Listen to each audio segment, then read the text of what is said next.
Hi everyone, welcome to our travel podcast, Where to Next. Today, let me start by asking you a question. We're going to talk about China. So, if I'm talking about China, let me ask you this. Do you think China is modern and futuristic? Or do you think China is ancient? Do you think China is mysterious? Or do you think China is often misunderstood? During this discussion with Sunila, we are going to talk about all of these four things because the answer is China, in some way or the other, is all of these combined. It's a country where there is more than 5,000 years of history. At the same time, it's a country where a 57 story or 57 floor skyscraper was built in 19 days. It's also a place where you will find the largest or densest rail network in the world. These are trains that go at more than 350 or 400 kilometers per hour. And it's also a country where you've often heard a myth that one of the most ancient wonders of the world, the Great Wall of China, can be seen from the moon. Now, China is all of these things, but it is a topic that we haven't taken on our podcast for a long, long time. And this time, when I called up Sunila and I was like, Sunila, what topic should we take for this recording? Her instant answer was China. So let's start by asking Sunila, why did you think we should take China? Because I had a lot of fun researching for this very episode, as you can see in the introduction. But why did you want to talk about China? Neil, I think the answer really was in your introduction itself. Because China is amazing. It's all of this. Now, the real reason why I really wanted to speak about it is because this was a trip I've been planning to take up with my friends, and we've discussed this many times, and we still haven't been there. So I'm hoping that researching for the episode, talking about it, will put me in that zone where I'll really go back and book this trip and finally reach there. I've been to China before, but there are so many places that I want to see in detail, and there's so many places that I want to go for the first time. So I'm super excited about China. Now, which are the places you have been to before? Actually, honestly, I've just been to Shanghai, and I was there for work, and that gave me a chance to get there. But I remember going and, like Vietnam, getting our clothes stitched in 24 to 48 hours and coming back with a suitcase full of clothes. So actually, that's my memory of China. But there is just so much more to that country. So you mentioned that this is a trip that you and your friends have been looking forward to. But when you think of China, it's one of the largest countries in the world that you're thinking about. So when you talk about this trip, what is this trip to China that you're thinking about? So the trip, we were trying to see if we can do something in a week, because that's the kind of time that all three of us had. And we were wanting to go east. Yeah. We were wanting to do something to the east of India. So I thought, let's go and do Chengdu and Chongqing and do something really different. Yeah. See the most modern cities, see nature at its best in China, and try a new route, like for example, or maybe add Beijing or Shanghai if we find the time. If not, just Chengdu and Chongqing was on our mind. So you mentioned that Chengdu and Chongqing are something on your mind, and we'll come to that. But before that, you mentioned that your kind of goal was to go east, right? East of India. Yeah. But when I was researching, I realized that even if you go east of India and go to China, you can still experience the West. Let me tell you why, right? We have spoken a lot about how you can find the Eiffel Tower in China also. Yeah. There is a replica of it. But as I went deeper, you know what I found? I found that you can find a Statue of Liberty in China. I mean, let's do this. Like, let me ask you about a particular place, and if you name it, and if it's there in China, I'll tell you. So, a bridge in London, which is the famous bridge, The Thames River the Bridge. Tower Bridge, The right? Tower Bridge, yeah. There is a replica of that in China. China, right. What is that village in Austria? By the lake. You have Hallstatt. Hallstatt, right? Yeah. Hallstatt is there In China. in China. Yeah.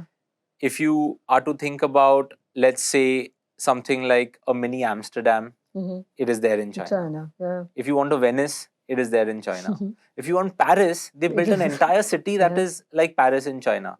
So it's a place where they are promoting their internal tourism.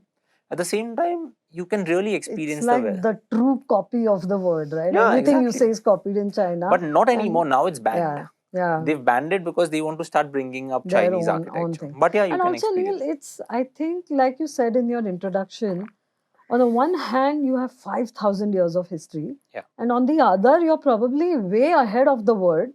So that future and the past meet Yeah. together in China. So that's Exactly. another reason I really want to go there. So I guess, what should we talk about first? Chongqing or Chengdu? We could start with Chongqing because we are talking of the future. And, Chongqing actually is a great base. So if you look at Chongqing, it is placed in such a way, it's not too far from Chengdu. We mentioned the train, and you can reach her by trains as well. And if you've seen all those Instagram reels of this crazy city in China where there are so many traffic lights that if you're not an expert, then you can get lost in where you go. And then you have Liziba station, where can you imagine a train going through an apartment? Like you're living in that apartment and you have a train passing through there. So I've seen most people, I think, rather than taking the train, they just go there to photograph the train going through because nowhere else in the world do you have it. And in fact, I was reading and it said that it's so good that people living in the apartment don't feel the vibrations of the train. I don't know if that's true. We'll have to go and find out. And then if you've seen another video you have, which looks like this big courtyard, but actually when you go to the end, you're on the 21st floor of a skyscraper. It's a city that is built on levels, Yeah, right? so Chongqing is this amazing, I think, amalgamation of old and new. Because there is this place called the Hongya Dong or the Hongya Cave. And that is, I think it means something like a city that is built on the cliff side of the flooded city. So it was built on stilts and it's by the cliff, and it's spectacular at night because it looks like old time China and it all gets illuminated. So it has cafes, restaurants, bars, and everything right there. And that is something definitely to do in the evening, is to go and see it completely illuminated. I've seen a lot of reels and photos about that because the night view from restaurants on the other side of the river, I think, gives you a good view.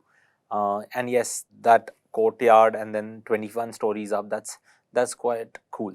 So if you also have this amazing street, Jifang Bay, which is China's first pedestrian street. Okay. So no cars, nothing. You can walk there, and all luxury shops from your Louis Vuittons to whatever you want to imagine, everything is out there. So super interesting. And I would say one thing, that the Chinese cities have a way of marketing themselves, because it wasn't until last year that you started seeing Chongqing anywhere, right? And suddenly reels started appearing, everything started happening, and now everyone wants to go there, including you.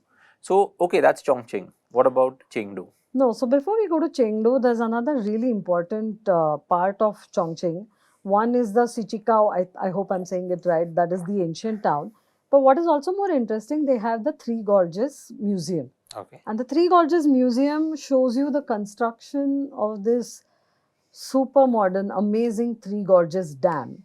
Now, why it's so important, Neil, is because Chongqing is the port from where the river cruise starts. So you have the famous Yangtze River cruise, and that is between the ports of Chongqing and Yichang. So depending on whether you're going upstream or downstream, the cruise can be 3 nights or 4 nights.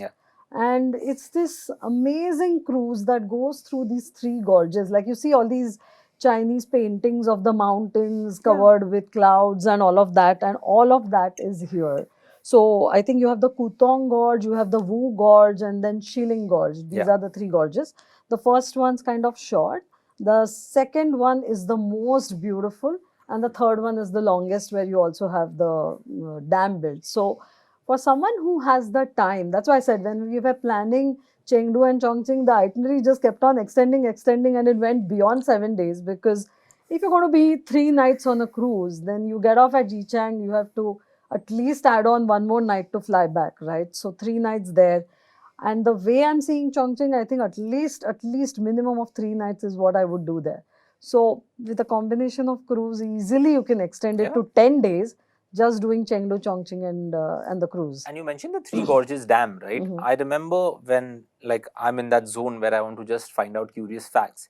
They say that when the Three Gorges Dam lets water out, it kind of slows down the Earth's rotation by Wow. small amount of time just because it's so powerful. And it's one of the largest dams in the world, if Yeah. I'm not wrong. Yeah. But okay, so that's Chongqing. Next up, Chengdu. Chengdu. Chengdu is, of course, famous for the giant pandas, Mm-hmm. and you can't see them anywhere else on earth. So, that is the place to go. You have the panda breeding center in Chengdu, and I think that is really where you should go to see them. The pandas, though they are bears, are actually so playful and loving, Yeah, just jumping herbivorous. around, falling around Yeah, they everywhere. look like this soft toy that you can play with. And of course, Kung Fu Panda kind of put everything on the world map or a traveler's map to go and visit Chengdu. So definitely that is a place that I would love to go just to watch the giant pandas.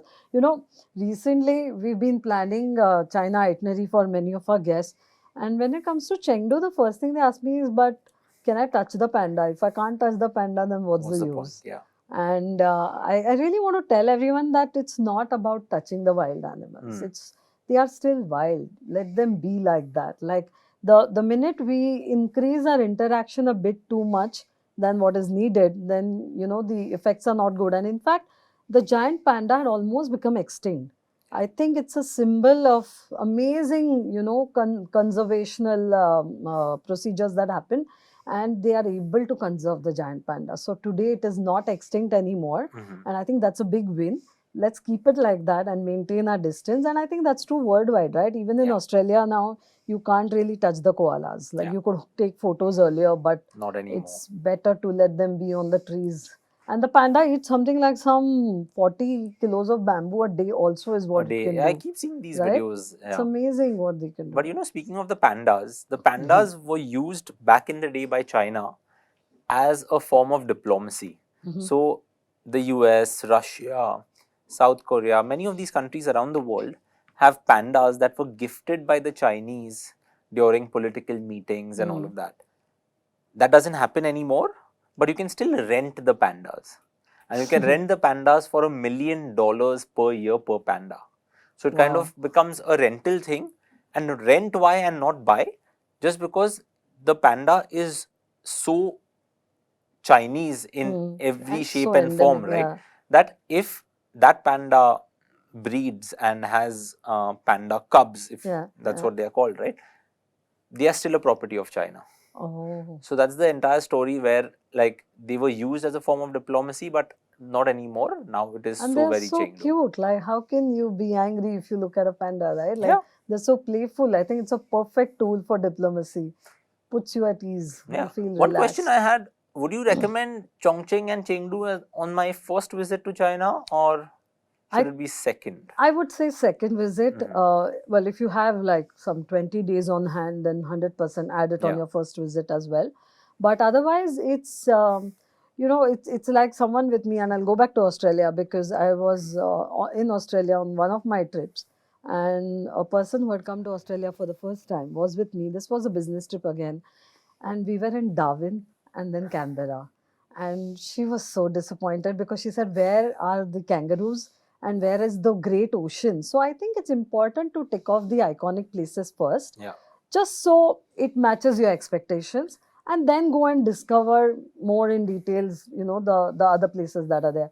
So definitely Chengdu and Chongqing can be on a first timers if you have enough time on hand, 15-20 days at least, then you can think of it. If not, visit Beijing, Shanghai. There are so many other places to see. Do that on your first trip and then think of these. On my first trip to China, I did not visit these two, but I visited Zhangjiajie. Oh my God, And I that's a think, completely different take. yeah, pretty Yeah. apt to probably discuss it right now if you Sure. discuss these two. So what do your notes tell you about Zhangjiajie? Because I'll tell you what my experience was. My experience was, we of course landed in Beijing, took a flight to Zhangjiajie. And why did we decide to go to Zhangjiajie? Because This was a cousin's trip or this was something, my right? cousin's Yeah. trip that we do every Yeah. year, right? Was just based on one person telling us that in Zhangjiajie you will find the Avatar Mountains. Correct. The movie Avatar and that The entire Hallelujah Mountains exactly. of Pandora. And we just went there. And at that time, I think this was 2017 or 2018, we were literally the only 4 non-Chinese people in that town. English is not spoken, Mhm. but we went to this place, and this is literally, I mean, another planet, I have to say, Wow. because you get to Zhangjiajie, and I'll ask you about all of the other Mm. places that you can visit in Zhangjiajie, but we just went to the Zhangjiajie National Park, Mm. and we were told that walk with the crowd Mhm. to a place where the Did you have a Bailong, guide with you? no, No. nothing. So We were just, language was. language is a problem. Mm. We had downloaded some maps because you cannot use Google in China. Mm. You cannot use Yeah. Google Maps in China. Yeah. They have all their own Own versions. maps, yeah. And we were just walking, and when we reached, it was something called the Bailong elevator, Yes. Yeah. and they have It's literally, apparently the tallest in the world, right? Glass elevator. yeah, tallest glass elevator. But the coolest thing about that Stunning. is, inside of a mountain, they've built this elevator. Right.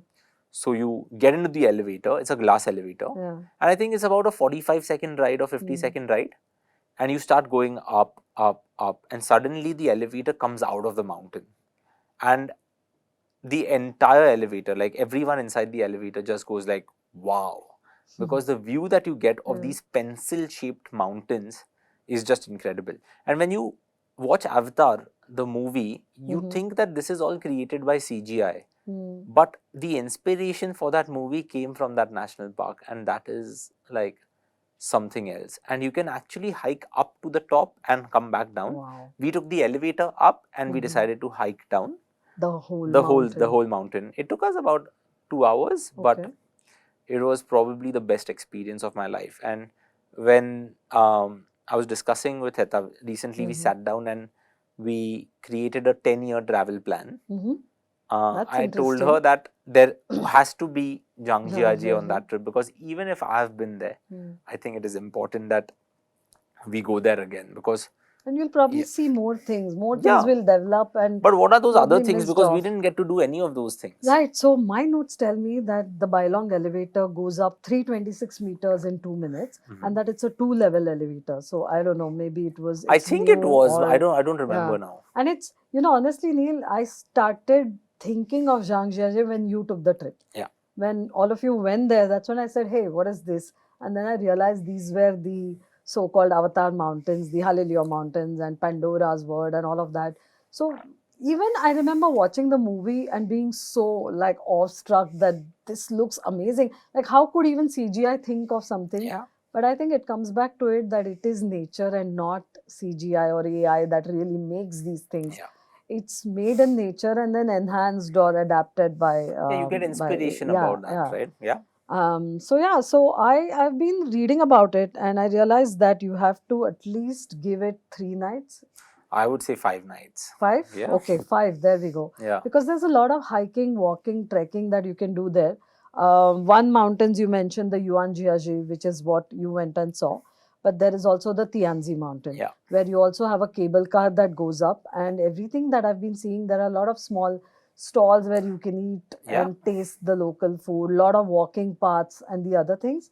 And then there are the Tianmen mountains, which also has this natural arch in the stone. It's like a hole in the wall. Yeah, in it's the called mountain. Heaven's Gate. Yeah. And there are some 999 steps to go up there. So 1,000 steps, one step less. I think to made reach famous up. by the Land Rover, Range Rover Yeah. ad where, the car went goes up up, the yeah, 999 yeah. steps. So that's Yeah. also, it also has the glass bridge. Correct. So right? the Tianzi mountain, I think, has the glass bridge, and it's actually over the canyon. So you can go up and then look down and you're seeing the canyon.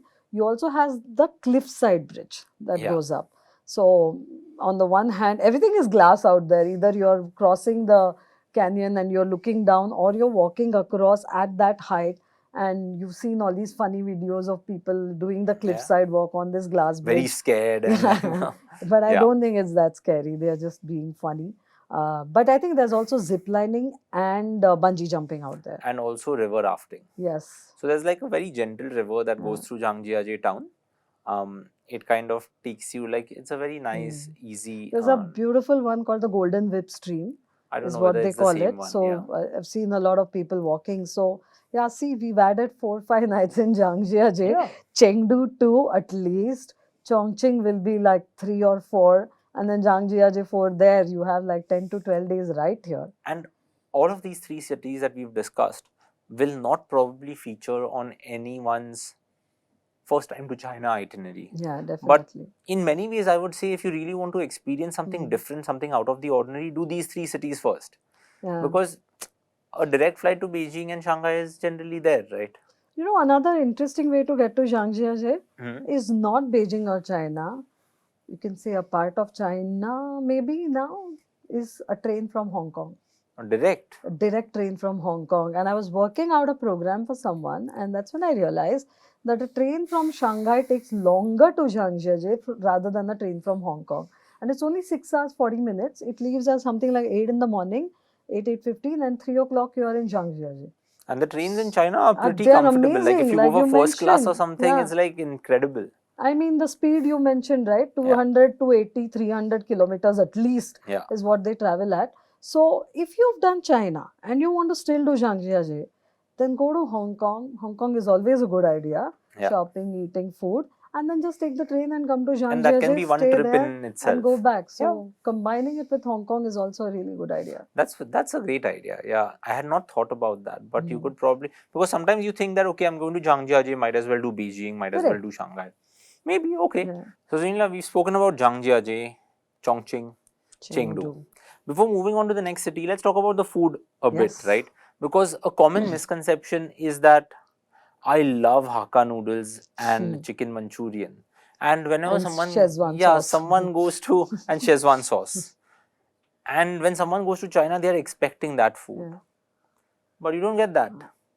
There is nothing called Manchurian as a food in China.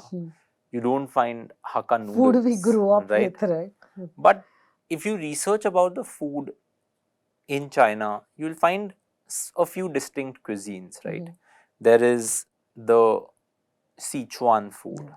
There is, So I think that's actually, that became Szechuan here, right? yeah, It's actually Sichuan became Szechuan. Yeah. There is Hakka style food, which gave us Hakka noodles, I guess. There is the Hunan food. There are different types of cuisines like this, right? But I often don't like to think about it that way. I like to think about the experiences that you can have, right? And one of the experiences that kind of stays with me is having the roast duck. Yes, the Peking duck. The Peking duck. Another experience that kind of stays with me is having the hot pot. It's often called shabu shabu. I don't know whether it's called shabu shabu in Japanese or there is a different version. They say Chongqing is one of the best places to try the hot pot. Oh yeah? Like really spicy, and I'm telling you, while researching, the food part of me also got me so excited. I said, I need to go back and try all of these. Yeah, so that is a second thing. A third thing that I often like to have is just like that yum cha, which is the dim sum and the dumplings. At the same time, I'm a huge fan of fried rice, so you can have different types of fried rice. And the baos also, right? The baos are And there. the baos, yeah, baos and dumplings. Fried rice is something along with greens and like the family style meal that you can have. The desserts are also very unique. But if you go past that, if you want to have the weirdest food in the world, you'll probably have that. True. And I think having the weirdest food in the world gave us the pandemic, right? Because what was it, Wuhan?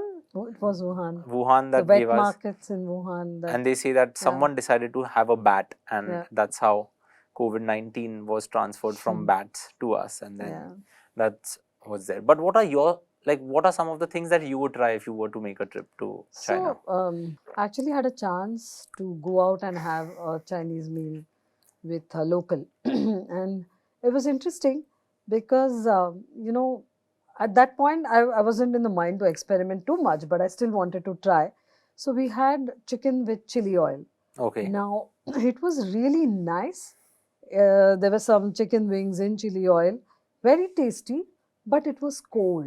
And I was not ready for that. I thought it's going to be warm food. But once I got over that, I really started enjoying the food, because a lot of dishes I realized we expect it to be hot or warm, but a lot of these appetizers usually come cold. So that was a learning for me, that to be ready for it the next time I try something like that. I would definitely like to do that.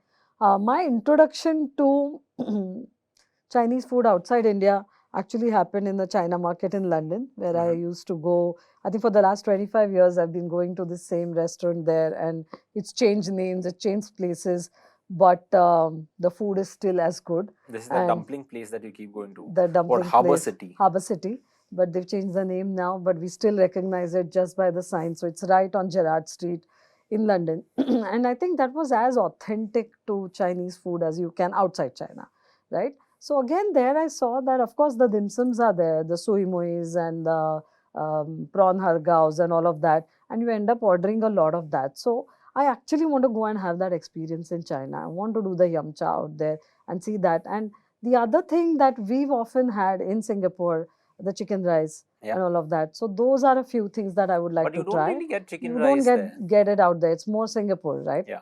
And when we were in Zhangjiajie, when we were at the river, of course, we were seeing all that river rafting and all of that.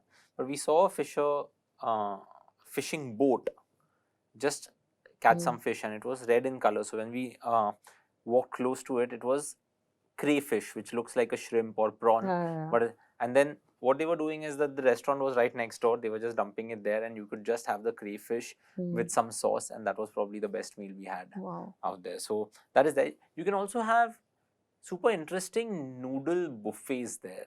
I don't know what they are called, but we went for one, and then there's just like a buffet with different types of noodles, different types of sauces, and you can the dan noodles are dan noodles and really all of those things, right? So if you really want to become adventurous about food, if you want to introduce yourself to different types of food, China is probably the place to go, because you can really expand your palate out. But Neil, you mentioned going with Heta, and she's a vegetarian, so you think there would be enough vegetarian food in China for her, or you would probably eat more international food, right? French fries. But one of the cool things about Chinese food is that you can order veg fried rice, and you can order stir fried greens, and tofu is a massive part of the Chinese palate, so you can definitely get. I think I would I remember us going to Spain, and Spain was a struggle for Heta to find good vegetarian food. So I think China won't be that difficult. But like they say that if you ask for a no meat broth, then they give you a lot of things made with vegetarian broth. So that would also be interesting to try that. Recently, I think Japan has come a long way, and you can find some vegetarian food in Japan, which is it's not so difficult. Everywhere, right? So I think China should. I think it's good to discover it. So that was food. But while we were talking about this, and we mentioned Wuhan, there was some connection of Wuhan with the cherry blossoms or something like that that you were telling me. What was that? That's right, because Wuhan apparently, I mean, with the cherry blossoms, we only think Japan, right? We keep thinking, I want to go see the cherry blossom. We think of Japan, but China has some of the best cherry blossom trees too. Because if you think of it, it's all in the same geographical region. And Wuhan apparently has the best cherry blossoms in China, like the best, like lots of trees and big parks. So I started checking that, what are the other places, and you can see them everywhere. In Beijing, with the imperial structures and the imperial monuments, there are the cherry blossom trees all along there.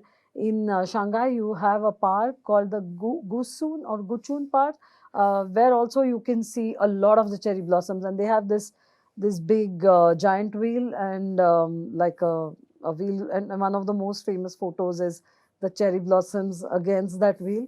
So if you keep looking, there are a lot of places in China where you can also see the cherry blossoms. And in fact, with our tours that went to Japan and China, people saw them in Japan, and when they went them to China, they were pleasantly surprised that, wow, this is like, of course, bigger land, bigger area and all of that. And so much beauty out there. And people don't talk about it as often. They don't talk about it because cherry blossom, something that's been branded with Japan, but China is also the place to go. Or even Taiwan, right? In Taiwan, I was so pleasantly surprised. Like when I went to Taiwan in March, and when we landed and went near the station, we said, wow, this road is so beautiful, because there were so many cherry blossoms out there. So Korea, Taiwan, China, Japan, these are all the places that you should think of when you want to go and see the cherry blossoms. Awesome. Then another thing comes to mind is that Harbin festival.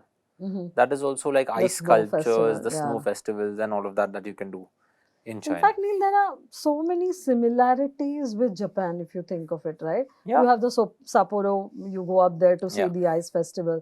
You have the same in Harbin. The cherry blossoms in Japan are actually also in China. The tea ceremony is one thing you do in Japan a lot. but tea actually comes from China. So what better place to go and experience the tea rather than other than China? The oolong and the purin, all of those teas that came from here. So definitely that is something. The martial arts also come from China, and then they went to Japan. The temples, the Buddhist temples, were in China first, and then Japan was influenced, and they went there. But I guess they were just better at marketing Yeah, I all of guess that. that's why we started with the episode with like, is China ancient? It is ancient. It is so full of history, and Yeah. that history has kind of shaped the culture, right? Like in many ways. Absolutely. Okay, we have three cities that are still top of our list: Yeah. Beijing, Xi'an, and Shanghai. Shanghai. Yeah. What should we talk about first? Since you were talking of history, let's start with Beijing, Okay. because in a way, I think it is the imperial city, Yeah. and Beijing is the capital. So to make it really easy for me myself, when I was looking at China, I felt like think of Beijing as Delhi and Shanghai as Mumbai. Just makes it so much it's a easier good to parallel to have. to understand what you can expect and things you can see there. And in Beijing, you have this massive, huge Forbidden City right at the heart of it. Some 9,000 rooms. Forbidden City is It's really massive. big. There were some, you're talking of history, I think some 24 emperors lived in Forbidden City. And the name itself comes because ordinary people were not allowed inside. So they were forbidden from entering this, and the Ming and the Qing dynasties made sure that only they used it, and that is why it is called the Forbidden City. But of course, today it's open and you can go in and see that. So Beijing is this great base for getting a peek into the imperial China, and then Tiananmen Square right there in front, which is again huge. And I think when you think of the history of China, like, right, I think from 221 BC, where the Qin dynasty started, and then you had all these different dynasties. Then you had the Ming and the Qing at the end, which was the last dynasty. And after that, they became a republic. Yeah. And then after that, they became a world power as we see it. So you can, like, if you start linking it with the cities, you actually see that change happening. So Tiananmen Square was where China became a republic. So I think Beijing holds that historical importance. You can probably trace the timeline of the history. But all of these dynasties actually built the Great Wall of China also, that is close to Beijing, right? And often people think that it is just one wall that was built, but that's not really true. That was the Qin dynasty, the Ming, the in fact, the Qin dynasty, it started even before that. Yeah. And in Qin dynasty, the emperor said, let's put it all together and patch the parts together. And then the Ming dynasty built the one that most probably you go to see now with stone and bricks. But the earlier ones were built with whatever was available there, from rice to reed to sand, and they just put it all together. Yeah, that's why it's a myth that it is one continuous wall. Yeah. It's actually 21,000 kilometers of wall, but built by different dynasties. And I think from Beijing, there are there are different places that you can visit. The place that everyone visits is Badaling, where you can see that continuous wall. It's the best preserved exactly. wall. Yeah. And it does get crowded, but seeing the Great Wall of China at Badaling, which is the best preserved part of the wall, in winter is a bucket list item that people should have. Because there's snow, there's not a lot of people, and the wall, if you just Google for photos of the Badaling part of the wall during winter, it's incredible. Where we went was Mutianyu, which is the, I would say, second closest. And when you're in Mutianyu, you realize how long that wall is, because you can keep climbing, and then one of the cool things is that you can take a cable car to the top, you can walk to the top, and then on the return, you can walk down, or you can take a slide down. Oh, right? that's cool. So that's pretty cool. Like a toboggan, something like something like that. Yeah. So that's the second one. The third one I remember is Jinshanling, which is broken parts of the wall that you can see, and people actually go and camp over there. So you can really just, you're in the middle of nowhere and you have the stars above, great dark skies. And sometimes people want to see where the Great Wall of China meets the sea. So that's another place that people like to go to. So like this, you can kind of, from Beijing, you can do excursions to different parts of the wall. We did Mutianyu, and that's one of the popular that's becoming quite popular to go and see Mutianyu because it's less crowded than Badaling. Because it's further from Beijing, right? Badaling is very close. So I think this is 2.5, 3 hour bus ride that takes you over there, and then you can enjoy that. I think Badaling is much closer. Yeah. If Neil, I'm, I was just thinking of it. I mean, it's amazing. You know, one of the myths we said was, is it visible from space? But it's not really no, visible it's from not. space. All you can see is land. But the fact that it's 21,000 kilometers, that is huge.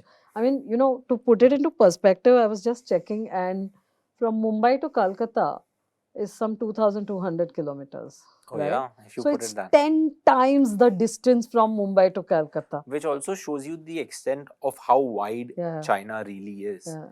And if you look at the western part of China, it's just that Yeah. I think it's the Gobi The Desert, Gobi right? Desert, yeah. And it's just crazy because if all of the advancements that we talk about have still happened on the Yeah. eastern side, True. and there's this massive part of China that is like very And few then the people live. wall, like when I said, you know, of course, that's not the length of China, right?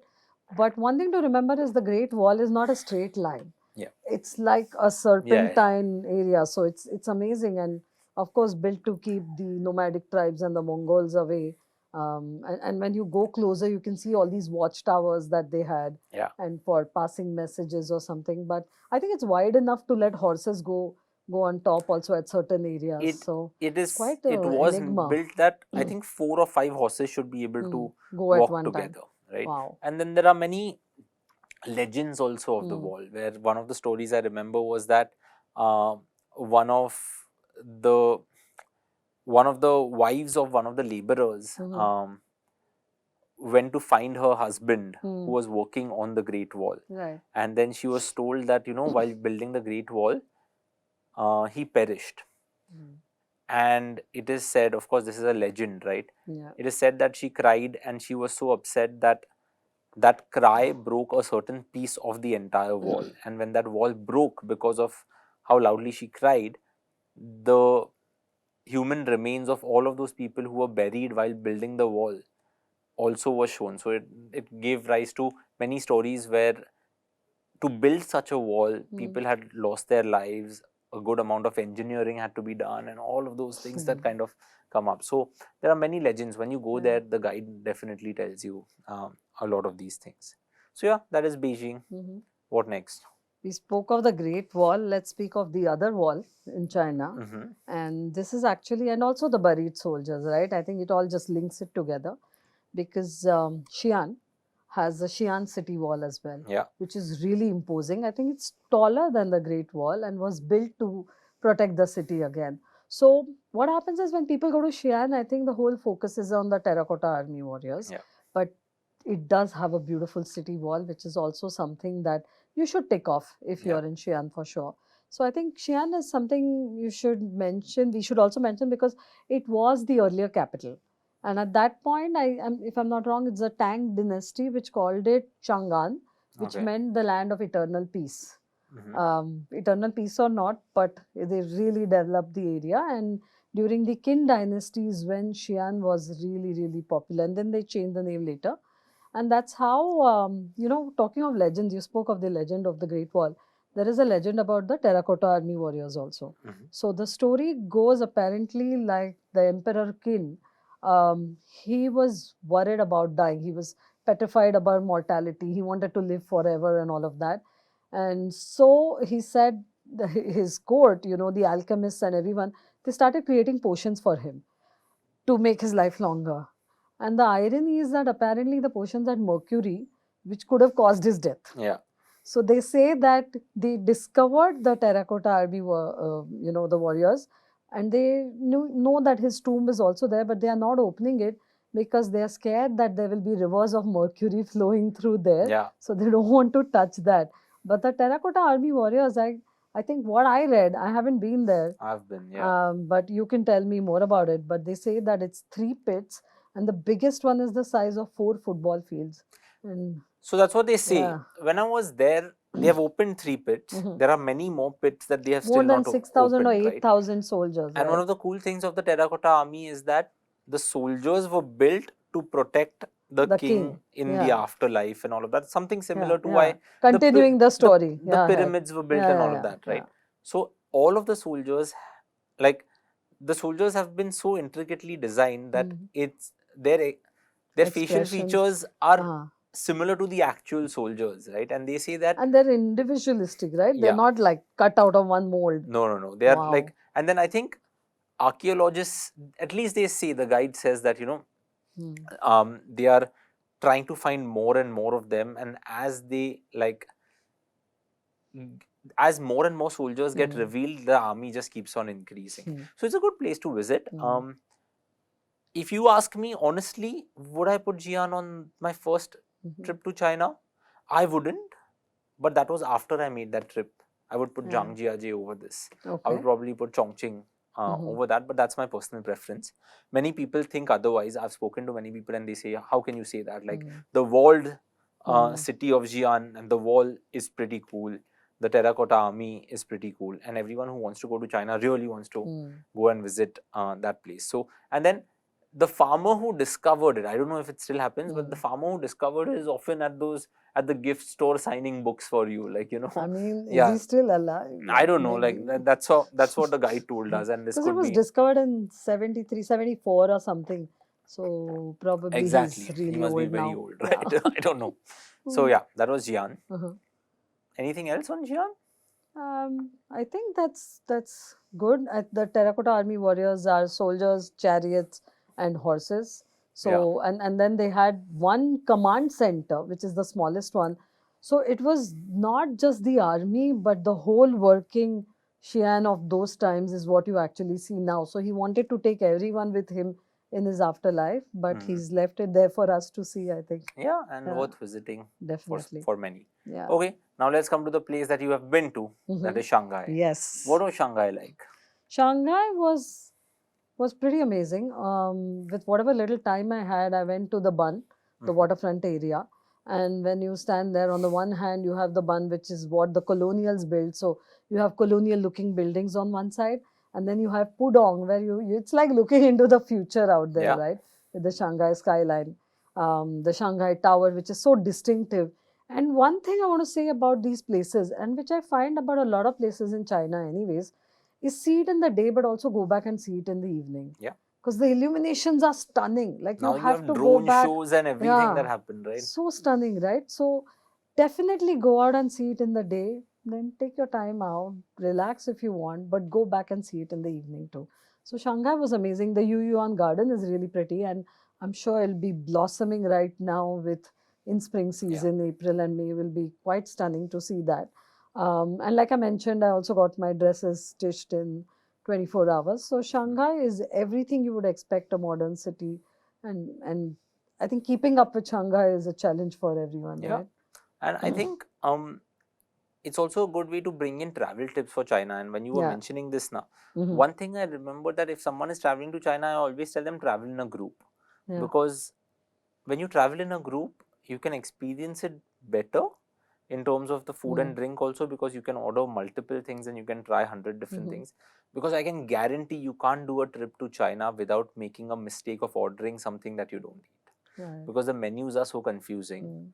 We ended up ordering horse meat in one of the menus thinking that it was chicken. Of course, we didn't have it. But when you are 10 people together or 6 people together, you have 5 other dishes on the table. So you can just leave one aside and do it. Any tips you would have for someone? I would say have a guide at most places where you want to, especially when you're visiting attractions, monuments, because things come to life when a guide tells you about it rather than just going and looking at it. And especially in a country like China where language can be an issue.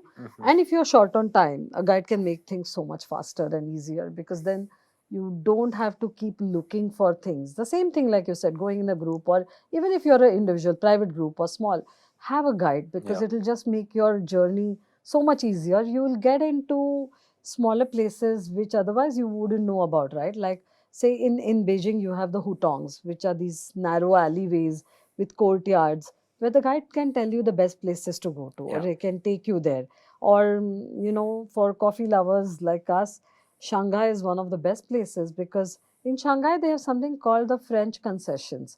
And this was told to be by a guide, and then of course I went and checked more about it.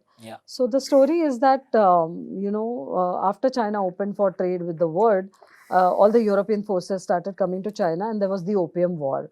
And they said, you can't close yourself, you have to let us set up these ports. And that's when the British had the Opium War first, and then the French came in. And though they did not really take over China, they still had certain areas within China which they control. Yeah. And in Shanghai, you have the French concession, so it's beautiful. It looks like Paris. We mentioned about finding the whole world in China.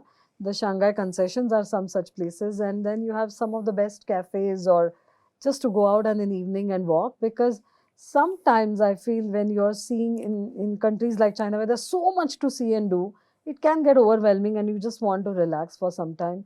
These are the places to go to, but the finer places are only something a guide can suggest. So definitely do And that. having a guide also helps you avoid some of the scams that you might get subjected to. True, true. Right? It could be you taking a super expensive taxi ride from the airport to your hotel. It could be you buying certain things and paying 10 times for it than the actual price, and a whole lot of other things. You know, one of the things, Neil, is like okay, it's not mine. I read it somewhere, and they said, like the Great Wall of China, also be aware of the firewall of China. Yeah. Right? Because everything is blocked. Like and it's better to download the local apps and use them, the WeChats and the Alipay and all of that to make your payments and other things. Also, download Google Translate and go when you're traveling, so that life just becomes easier.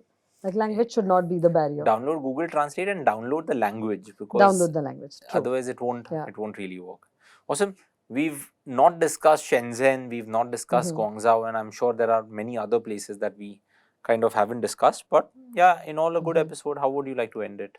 I think it's a great idea, depending on the time you have, to go in and do China on its own, or even combine it with Japan, combine it with a trip to Korea or Taiwan or Hong Kong or Shenzhen, the places that we've kind of missed out. So it really depends on the number of days you have. And I think China is something for everyone, whether you're a first-time traveler, you're a second-time traveler, or a repeat traveler, or we're not even talking of people who go for trade or the other things. We're just speaking of leisure travel and having a nice holiday in China, because from ancient land to like really modern things, you can do it all. Go enjoy that bullet train and use the train network in China, I would say, for traveling. Yeah, awesome. So let's end it on that.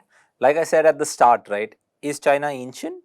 Is China modern and futuristic? Is China like mystery filled, or is China misunderstood?